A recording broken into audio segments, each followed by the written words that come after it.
Welcome back to this next to last edition of Formula One Debrief. Our final edition next week will be devoted to looking back on nearly 2 decades of Formula One coverage here on Speed.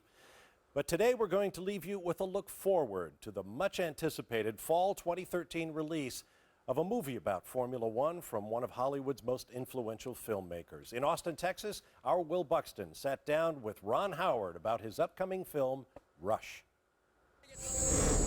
The last time we spoke was on the grid in Monaco, and I believe you just finished filming Rush. We're now at the end of the Formula One season. Many months have passed. What stage is the film at now? Final stages of actual film editing. So we're still making some selections as to which scene's in, which scene's out, what's the timing, what's the rhythm, but we're down to the final stages on that. Hans Zimmer, the composer, is now hard at work. I heard some stuff the other day. It was really, exciting and emotional. And then we go into the mix. And of course, with a movie like this, you can imagine what the sound is going to feel like in the theater. Where did the genesis of this film come from?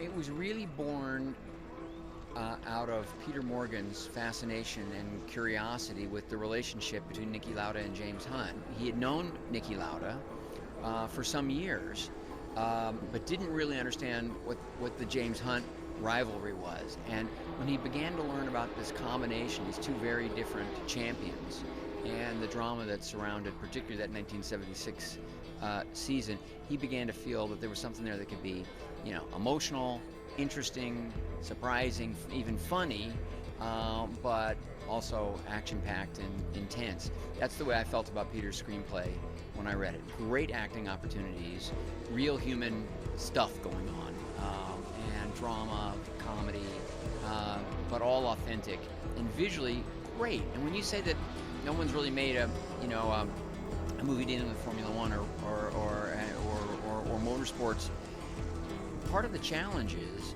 we kind of needed technology to come along to help us be able to do this, make a film like this, and make it authentic.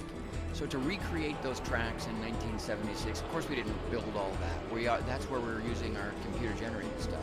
Still a hell of a lot of driving in our movie, and I was relieved when we finally wrapped, because I tried to get the audience into the action, which meant putting the actors and the stunt people into the action.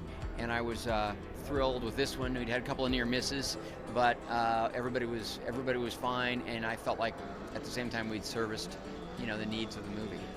And of course, fire is quite a central motif in this movie as well, with Niki's accident. Such limited footage of what actually happened in that incident. How were you able to recreate that, not just from a safety perspective, but also, given that there was such limited footage of it originally? Well, we did rely upon that footage. Niki couldn't remember a lot, but broke it down, tried to understand sort of what the physics were, and we actually filmed at that corner, on the old track there at Nürburgring. Which was amazing.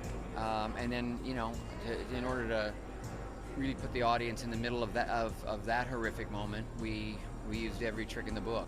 Finally then, for me, what do you hope audiences around the world get from this movie? Not just Formula One fans, but fans of theatre and movies. Well, it's a great human interest story, and it's a surprising one. And, and so the relationships, the rivalry, the personal relationships they have with women in their lives, these things are all a little unexpected. My mantra has been kind of clear. If you understand and love Formula One, I want you to appreciate the movie and think we did a good job with it. If you don't know anything about it, you're going to realize what you've been missing.